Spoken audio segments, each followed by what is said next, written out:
When Emily Carter first set eyes on the little house on Maplewood Street in Portland, Oregon, she thought she had found the perfect fresh start. After more than a decade of working in advertising agencies in Chicago, she was worn down by endless deadlines, noisy traffic, and a life that felt like it was rushing forward without her ever catching her breath. She told herself she needed change, not the temporary kind that came with vacations or weekend getaways, but a complete reset. So she packed her life into boxes, signed the papers, and moved into a charming two-story home with peeling white paint, a cozy porch, and enough quirks to remind her that perfection wasn't the point anymore. The first few weeks were chaos. Boxes filled every room. She couldn't find half of her kitchenware, and every time she tried to hang a picture, she realized she was missing the right nail or hook. On top of that, the little house seemed determined to test her patience. The faucet in the kitchen dripped endlessly no matter how hard she tightened it. The back door screeched so loudly she was sure the neighbors could hear. Worst of all, the garage door stuck halfway open, refusing to budge no matter how much she pushed or pulled. Emily prided herself on independence. She had lived alone since college, navigated her own career, and taken care of herself in a city where you couldn't rely on anyone else to slow down for you. But as she stood in her driveway one rainy evening, staring helplessly at the stubborn garage door while water poured down, she felt a lump rise in her throat. Her car sat inside, half sheltered, half exposed, and the storm was growing fiercer by the minute. She pulled out her phone, debating whether to search for a repair service, when a voice cut through the sound of rain. "Need some help?" Emily spun around. Standing there beneath a dark umbrella was her neighbor, Daniel Brooks. She had noticed him once or twice when moving in, a man in his mid-30s with easy confidence, a steady stride, and the kind of presence that made you feel seen even from a distance. He wore a gray jacket, damp from the rain, and though his expression was calm, his eyes carried warmth. She hesitated, pride fighting with practicality. I don't know if he can help. The garage door is stuck. I've tried everything." Daniel gave a small smile. "Well, let's take a look. Worst case, I get soaked and you still call a repair guy." Emily laughed nervously, stepping aside. He examined the door, crouching to run his hand along the track, his movements practiced and sure. "Rollers are misaligned," he said after a moment. "Do you have a wrench?" "Yes, somewhere," Emily replied, rushing inside to find her toolbox.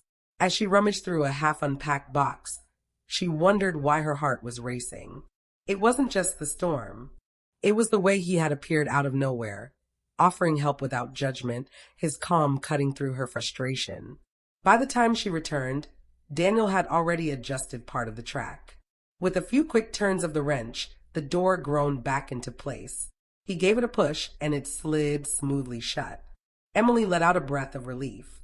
"You just saved me from waking up to a flooded car." "Happy to help," Daniel said, brushing rain from his hair. "Sometimes it just takes an extra set of hands." She felt a sudden impulse to offer him something, some way to say thank you. "Would you like some coffee? To warm up before heading back out?" He hesitated briefly, then nodded. "Sure, that sounds good."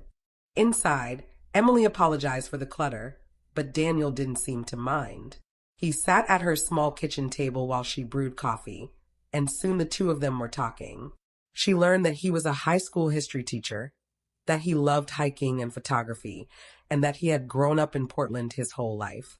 She shared pieces of her own story, how advertising had drained her, how she wanted to start over in a quieter place, how she wasn't sure what came next. When he left that night, the rain had stopped and Emily found herself smiling. She had only asked for help with the garage door, but Daniel had brought something else into her evening, a sense of connection she hadn't realized she was missing. Over the following weeks, their paths kept crossing.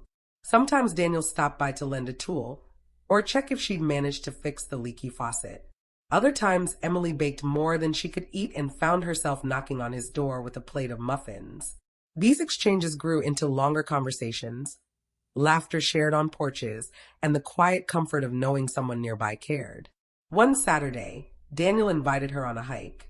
"There's a trail at Multnomah Falls I think you'd love," he said. "It's not too tough, but the view is worth it."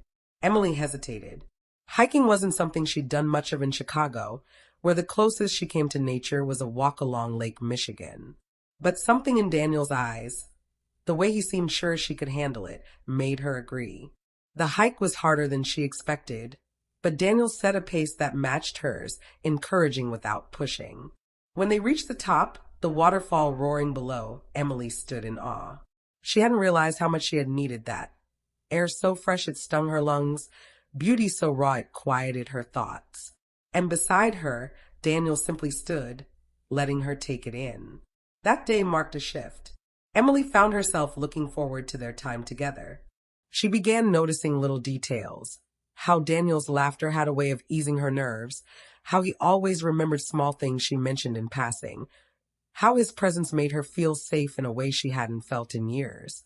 Her independence had always been her armor, but Daniel wasn't trying to take it away. He wasn't fixing things to prove she needed him.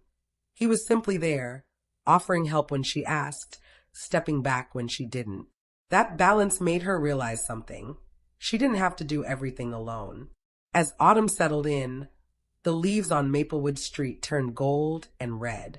Emily and Daniel fell into a rhythm of shared moments, pumpkin pie on chilly evenings, walks through the neighborhood with hot cider in hand, long talks about books and history and the choices that shape a life.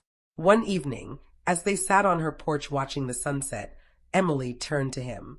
"You know, when I moved here, I thought I just needed space. Time to figure myself out. But you," she trailed off, unsure how to finish. Daniel looked at her gently. "But me," she swallowed. "You made it feel like home faster than I thought possible." He didn't answer right away. Instead, he reached for her hand, his touch steady, reassuring. "I'm glad I could help." The words were simple, but Emily felt their weight. Because it wasn't just help he had given her. It was companionship, understanding, and a reminder that starting over didn't have to mean doing it all alone. Months passed, and what began with a stuck garage door grew into something far deeper. Emily didn't know where their story would lead, but she no longer felt afraid of the unknown. She had wanted help that night, nothing more. But what she found was someone who made her feel seen, valued, and alive again. And in that discovery, Emily realized something profound. Sometimes the help we think we need is only the beginning. What truly changes us is the unexpected bond that follows, the kind that makes us feel something else entirely.